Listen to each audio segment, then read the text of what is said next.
Good morning. आज BA प्रथम semester में हम मौर्य साम्राज्य के बारे में विस्तृत विश्लेषण करेंगे। इससे पहले हमने जो क्लास ली थी वो क्लास ली थी गुप्तकालीन साहित्य की, जिसके दो पार्ट पढ़े थे अपन ने। पार्ट फर्स्ट में हमने कालिदास से संबंधित साहित्य लेके आए थे और कालिदास से छोड़ करके जो दूसरे सारे साहित्य थे वो हम पार्ट 2 में लेके आए थे। आज हम जो क्लास ले रहे हैं उस क्लास में मौर्य साम्राज्य के बारे में पढ़ेंगे। अब मौर्य साम्राज्य आया कैसे है, किस प्रकार इन्होंने मगध जनपद पर राज स्थापित किया, ऐसी क्या घटनाएं हुई और किन किन साहित्यिक स्रोतों से या फिर किसी और स्रोतों से हमें ये जानकारी मिलती है कि उस समय मौर्य काल में ये राजा रहे होंगे या उस समय की ये स्थिति थी। तो मौर्य साम्राज्य के बारे में जहाँ से भी हमें जानकारी मिलती है उन जानकारी के सोर्स के बारे में हम सबसे पहले पढ़ेंगे। तो सबसे पहले आज हम शुरू करते हैं मौर्य साम्राज्य को।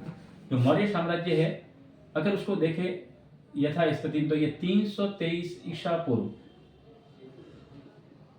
से 184 यानी 184 ईसा पूर्व ये उसका शासनकाल था। यानी मौर्य साम्राज्य ने कहां से कहां तक राज किया है? 323 ईसा पूर्व से 184 ईसा पूर्व। कहते हैं कि जब मौर्य साम्राज्य शासन की स्थिति में था उस समय हिंदुस्तान की जो व्यवस्थाएं थी वो पूरी महाजनपद काल के रूप में थी। और उस समय के उल्लेखित प्रमाण देखें तो 16 महाजनपदों का उल्लेख मिलता है हमें। कितने का? टोटल हिंदुस्तान के परिप्रेक्ष्य में देखें तो 16 महाजनपद थे बड़े बड़े, तो उन 16 महाजनपदों का उल्लेख मिलता है। और 16 महाजनपदों का उल्लेख हमने हिंदुस्तानी साहित्य में तो पढ़ा, अपने पौराणिक धर्मों में सब जगह हमने पढ़ा है, ब्राह्मण ग्रंथों में पढ़ा, लेकिन 16 महाजनपदों का उल्लेख अगर हमारे धर्म से इतर किसी ने किया तो एक तो बौद्ध साहित्य में मिलता है और एक जैन साहित्य में मिलता है। यानी बौद्ध ग्रंथ और जैन ग्रंथ। बौद्ध ग्रंथ जो है वो है अंगुत्तर निकाय, और जैन ग्रंथों में देखें तो भगवती सूत्र।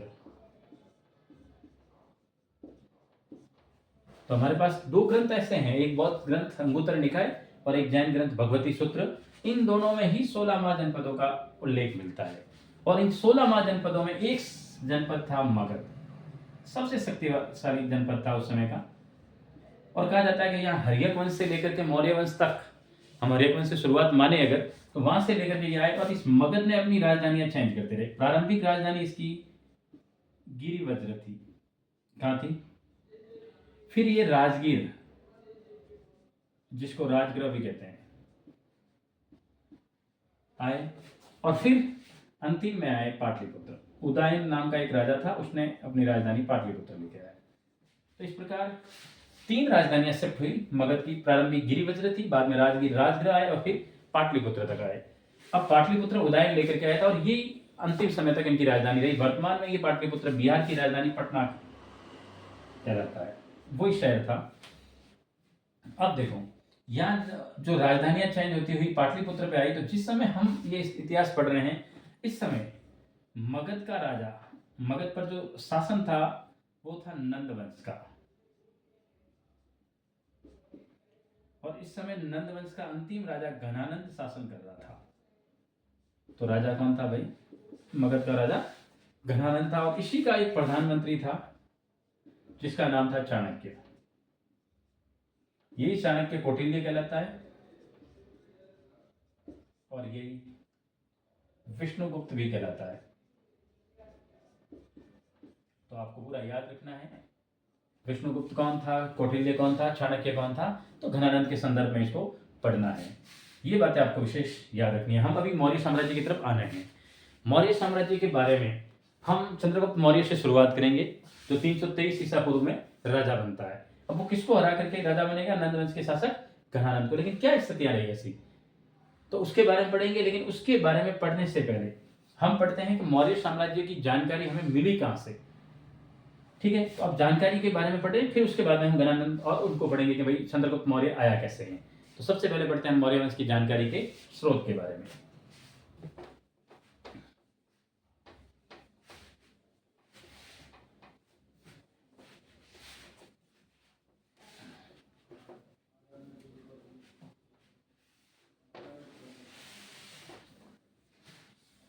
यदि मौर्य वंश की जानकारी के जो सोर्स है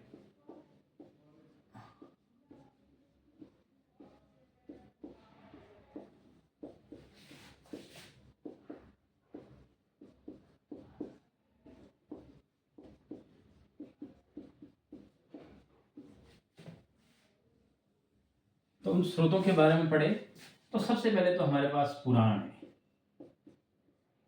पुराण में भी मौर्य वंश की जानकारी के सोर्स दे रखा है। इसके अलावा अगर हम अपने साहित्य को देखें तो अर्थशास्त्र है, ये कौटिल्य ने लिखी थी, साथ में याद रखना। तो कौटिल्य का अर्थशास्त्र से भी हमें जानकारी मिलती है। इसके अलावा गुप्त काल में एक साहित्य लिखा गया था मुद्रा राक्षस, विशाख दत्त ने लिखा था। तो विशाख दत्त की मुद्रा राक्षस में भी मौर्य वंश के बारे में जानकारी दी हुई है। इसके अलावा एक बहुत बड़ा साहित्यकार हुआ सोमदेव, जिसने एक पुस्तक लिखी थी कथा सरित सागर।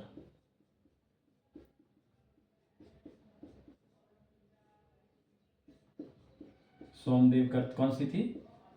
कथा सरित सागर। इसमें भी हमें किसका मिलता है?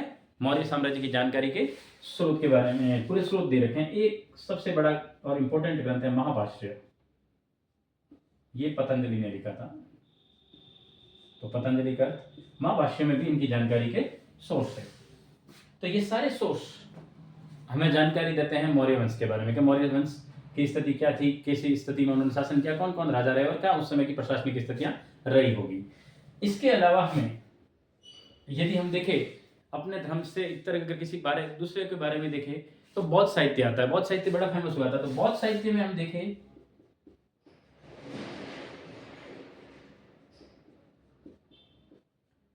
तो बौद्ध साहित्य में सबसे इंपॉर्टेंट है दीपवंश, महावंश, ये दोनों पढ़े होंगे, और एक दिव्यावदान। तो बौद्ध साहित्य में कितने ग्रंथ हैं? 3 है, दीपवंश, महावंश और दिव्यावदान। ये भी हमें जानकारी देते हैं किसके बारे में? मौर्य वंश की जानकारी के बारे में। इसके अलावा हम यदि जैन ग्रंथ देखें तो जैन ग्रंथ भी 2 बड़े फेमस जैन ग्रंथ हुए। एक कल्पसूत्र, जैन ग्रंथ में देखें तो हम देखेंगे कल्पसूत्र भद्रबाहु द्वारा लिखा गया था, और एक है परिशिष्ट Parvan.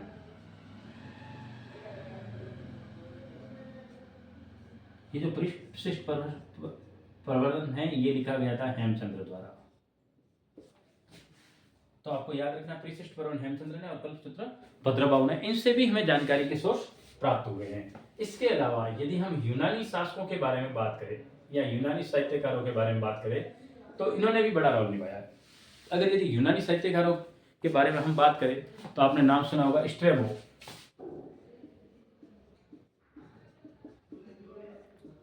Pliny, Arrian, Justin, Plutarch, नाम सुने होंगे, मैगस्थनीज।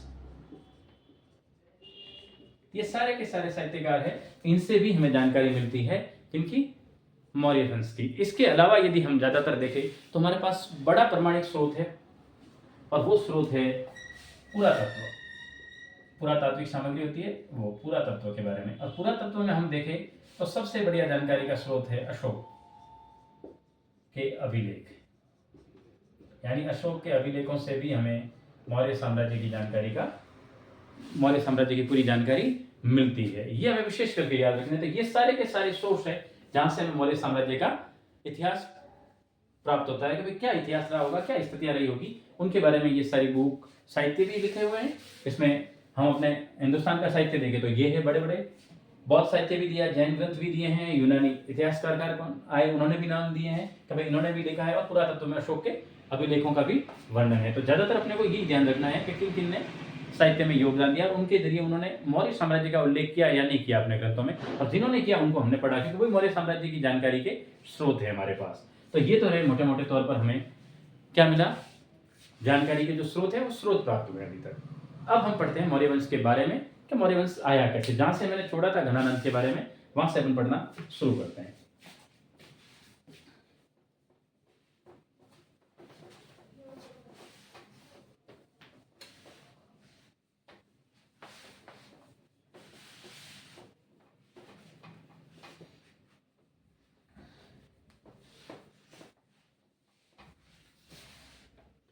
अब देखो 323 की बात चल रही है। इस समय मगध का राजा घनानंद है, नंद वंश से रिलेटेड है, इनका शासन था। इसका एक प्रधानमंत्री था चाणक्य, इसी को कौटिल्य भी कहा गया है और विष्णुगुप्त भी कहा गया है। ठीक है, तो ये प्रधानमंत्री था। इसने बहुत बड़ी पुस्तक लिखी, आपको पता है, अर्थशास्त्र। नाम अर्थशास्त्र है, लेकिन इसमें पूरी की पूरी राजनीति एवं प्रशासन के बारे में दे रखा है। ठीक है, इससे भी हमें मौर्य साम्राज्य की जानकारी मिलती है। तो घनानंद शासन कर रहा था, नंद वंश का था, पीएम था चाणक्य। अच्छी व्यवस्थाएं चल रही थी, बड़ा प्रतापी शासक था और उस समय मगध का बोलबाला भी तेज था। घनानंद बड़ा पराक्रमी राजा था। अब क्या हुआ, कहते हैं किसी बातों के मतभेद को लेकर के एक दिन बड़े दरबार में नंद वंश के राजा घनानंद ने चाणक्य का अपमान कर दिया। अब चाणक्य का जैसे अपमान हुआ, चाणक्य नाराज हो गया और चाणक्य ने मगध छोड़ दिया।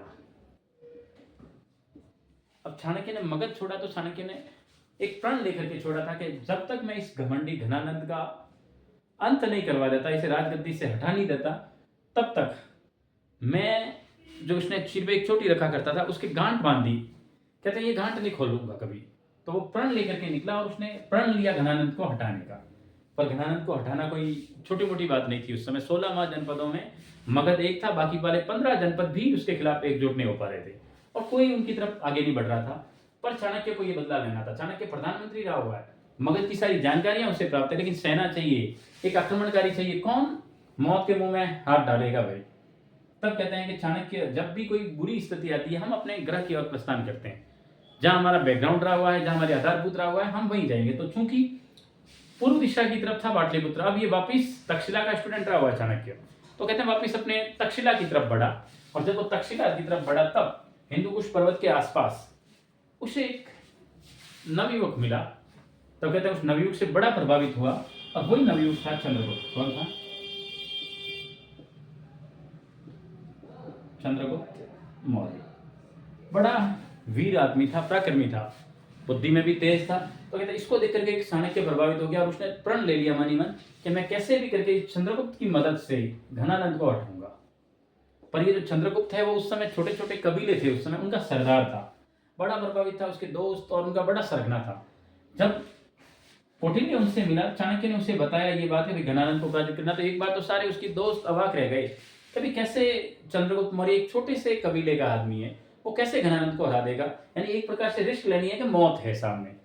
पर चंद्रगुप्त कहते हैं रिस्क लेता है वो बाहर निकलता है। उसके सामने कई बड़े ऑफर थे, उस समय उसके फ्रेंड सर्कल भी अच्छा था, वो उन सबको छोड़ करके जाना नहीं चाहता, और जाए भी तो उसे पता था कि मेरी मौत निश्चित है।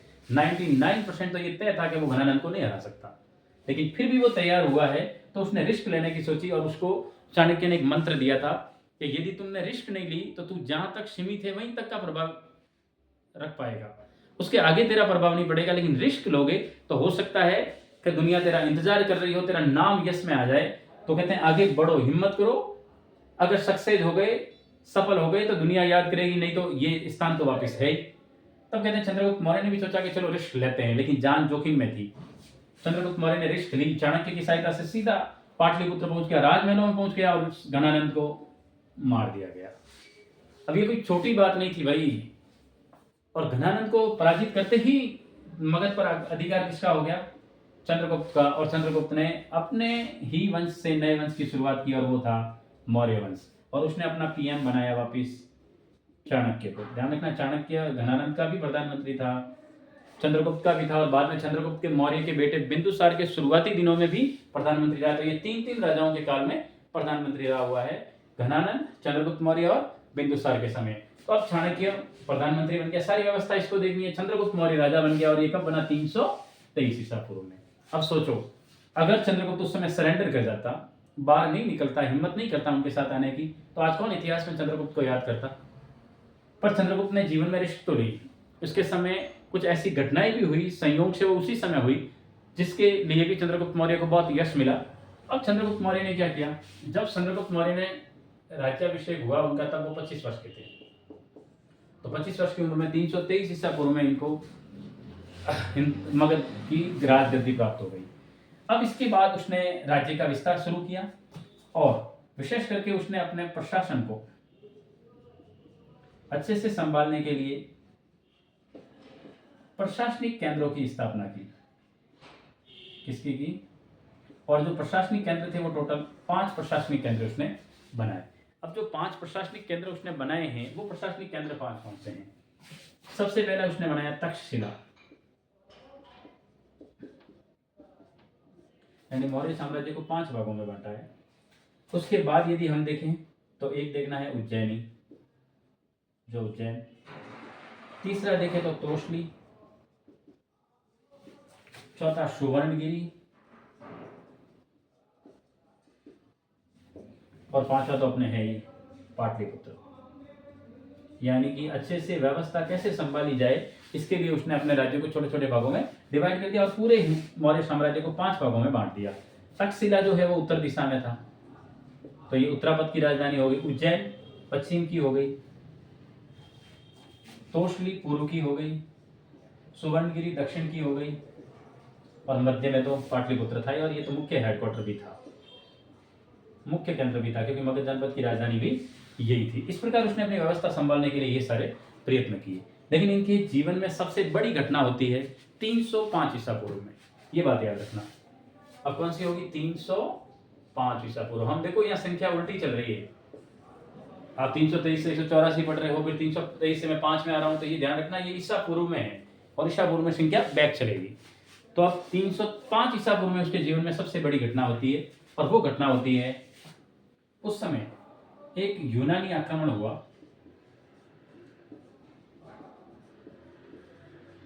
और वो यूनानी आक्रमण था सेल्यूकस निकेटर। किसका हुआ? सेल्यूकस निकेटर का। सेल्यूकस निकेटर जो है वो सिकंदर का सेनापति था और मकदूनिया से आया था। सिकंदर ने पूरे विश्व को जीत लिया था, सिर्फ भारत उसके नजर से बाकी रह गया था। जब वो अंतिम समय उसके प्राण निकलने वाले थे तब उसने अपने अंतिम समय में अपने सेनापति सेल्यूकस निकेटर को बुला करके कहा था कि मैंने पूरे विश्व को जीत लिया है, मैं विश्व विजेता हूँ, सिकंदर हूँ। उसका नाम अलेक्जेंडर था, लेकिन कहते मैं सिकंदर बन गया, लेकिन मेरे मन में एक ख्वाब अधूरा रह गया और वो है भारत विजय। तब उसने सेल्यूकस निकेटर ने उसे विश्वास दिलाया था कि आपका ये अधूरा सपना मैं पूरा करूंगा। तब सेल्यूकस निकेटर 305 ईसा पूर्व में हिंदुस्तान पर आक्रमण कर लेता है और जब हिंदुस्तान पर आक्रमण करता है उस समय उसका सामना होता है चंद्रगुप्त से। और संजोग देखो कि जो विश्व विजेता का सेनापति था वो हिंदुस्तान में आकर के चंद्रगुप्त से पराजित हो जाता है। ये चंद्रगुप्त मौर्य के जीवन की सबसे बड़ी घटना थी और उसने उसे पराजित कर दिया। जैसे ही पराजित हुआ तो फिर सेल्यूकस निकेटर को अपने प्राण बचाने थे और इसके बदले में उसने अपनी पुत्री हेलेना का विवाह चंद्रगुप्त मौर्य से करवा दिया। ये भारत का प्रथम अंतरराष्ट्रीय विवाह था। इंटरनेशनल मैरिज जो फर्स्ट थी वो चंद्रगुप्त मौर्य और हेलेना की थी। यूनानी कल्चर के लोगों ने पहली बार यहाँ शादी की थी, तो सेल्यूकस निकेटर ने अपनी पुत्री चंद्रगुप्त को दिया। और कहते हैं भाषाओं के असमंजस के कारण उन्होंने एक अपना विश्वास पात्र आदमी, एक दूत मैगस्थनीज के रूप में साथ में भेजा, जो बहुत अच्छी भाषाओं का जानकार भी था और वो ट्रांसलेटर भी अच्छा साबित हुआ। और बाद में उसने भारत में रहते हुए एक बहुत बड़ा ग्रंथ लिखा इंडिका, जिसमें हम भारतीय के इतिहास की पूरी जानकारी प्राप्त होती है। तो कहते हैं चंद्रगुप्त और पुत्री सेल्यूकस निकेटर की पुत्री हेलेना का विवाह हो गया। अब चंद्रगुप्त मौर्य अपने प्रशासन की तरफ भी ध्यान दिया, धार्मिक रीति नीति में भी डूब गया और उसके ऊपर सबसे बड़ा प्रभाव एक व्यक्ति का था और वो व्यक्ति था, अगर उस समय के देखें तो जैन धर्म से वो बड़ा प्रभावित हुआ। किससे? जैन धर्म में 2 शाखाएं चलती थी, दिगंबर और श्वेतांबर। तो कहते हैं वो दिगंबर धर्म का अनुयायी था। किसका? और दिगंबर धर्म का अनुयायी था भद्रबाहु। कौन था? और इसी भद्रबाहु ने कौन सा ग्रंथ लिखा था? कल्पसूत्र। और कल्पसूत्र में वर्णन करेगा ही करेगा, क्योंकि वो उससे बड़ा प्रभावित था। कौन? चंद्रगुप्त मौर्य। और उसने भद्रबाहु से के संरक्षण में जैन धर्म में वो दीक्षित हो गया। तो अंतिम दिनों में चंद्रगुप्त मौर्य ने अपना धर्म परिवर्तन कर लिया और वो क्या बन गया? जैन धर्म। और जैन धर्म में भी कौन सी शाखा? दिगंबर का अनुयायी बन गया। और भद्रबाहु के साथ, क्योंकि दिगंबर शाखा दक्षिण भारत में बड़ी प्रभावशाली थी, तो ये भद्रबाहु के साथ दक्षिण भारत चला गया। और दक्षिण भारत में एक स्थान है श्रवणबेलगोला, और श्रवणबेलगोला पहुंच गया। और ये घटना है 298 की, 298 ईसा पूर्व में। तो 298 ईसा पूर्व में चंद्रगुप्त मौर्य ने राजकार्य त्याग दिया, राजगद्दी छोड़ दी और उसने अपनी राजगद्दी अपने बेटे बिंदुसार को सौंप करके 298 ईसा पूर्व में वो संन्यास धारण कर लेता है और जैन साधु भद्रबाहु के नेतृत्व में श्रवण बेलगोला पहुंचता है और वहां संलेखना विधि से, कौन सी विधि? संलेखना विधि। जैनों में एक संलेखना विधि होती है जिसमें कहते हैं बिना अन्न जल ग्रहण किए योग करते हुए यानी तपस्या में लीन होते हुए अपने शरीर को त्याग देना, वही कहता है संलेखना विधि। और इस संलेखना विधि से उसने अपने प्राण त्याग दिए। तो ये था चंद्रगुप्त मौर्य। चंद्रगुप्त मौर्य का इतिहास बहुत शानदार रहा है। शुरुआत से देखे तो उन्होंने बहुत यश कमाया है। अगर वो वहां तक सीमित रहता, कौटिल्य की बात नहीं मानता, तो शायद आगे भी नहीं बढ़ पाता। लेकिन कहते हैं उसने जीवन में रिस्क ली। तो ये हमारे लिए बड़ा प्रेरणा स्रोत है कि चंद्रगुप्त मौर्य ने जो भी काम किए वो बड़ी शानदार ढंग से किए। कहते हैं कि सफलता प्राप्त करने के लिए हमें संघर्ष करना पड़ेगा। संघर्ष किया आदमी ने, तो आज उस आदमी को हम याद भी करते हैं कि चंद्रगुप्त मौर्य क्या व्यक्तित्व रहा होगा उसका। तो ये चंद्रगुप्त मौर्य है जिन्होंने अंतिम दिनों में जरूर धर्म परिवर्तन कर लिया, जैन बन गया और जैनों में भी कौन सी शाखा? दिगंबर का अनुयायी बना, भद्रबाहु के साथ चला गया और श्रवण बेलगोला में अपने प्राण संलेखना विधि से त्याग दिए। और जब छोड़ा तब 298 ईस्वी का वर्ष था, उसने राजकार्य छोड़ा तब का, और 298 ईसा पूर्व में उसने अपने बेटे बिंदुसार को राज सौंप दिया और वो बिंदुसार को राज सौंप करके सन्यास की ओर प्रस्थान कर गए थे। ये है चंद्रगुप्त मौर्य के बारे में। यानी प्रारंभिक मौर्य साम्राज्य के बारे में देखें तो प्रारंभिक मौर्य साम्राज्य यही था जिसमें हमने पढ़ा था चंद्रगुप्त मौर्य को। लेकिन चंद्रगुप्त मौर्य के बाद हमारे लिए बड़ा इंपॉर्टेंट है बिंदुसार, और उससे भी ज्यादा महत्वपूर्ण है अपने अशोक। यानी उसका पोता अशोक का वर्णन है। अशोक के समय कला साहित्य का विकास भी खूब होता है, तो उसको भी हमें पढ़ना है। तो ये सारी बातें ध्यान में रखते हुए हमें ये आगे भाग 2 में मैं बिंदुसार और अशोक को लेकर के आऊंगा। तब तक के लिए धन्यवाद।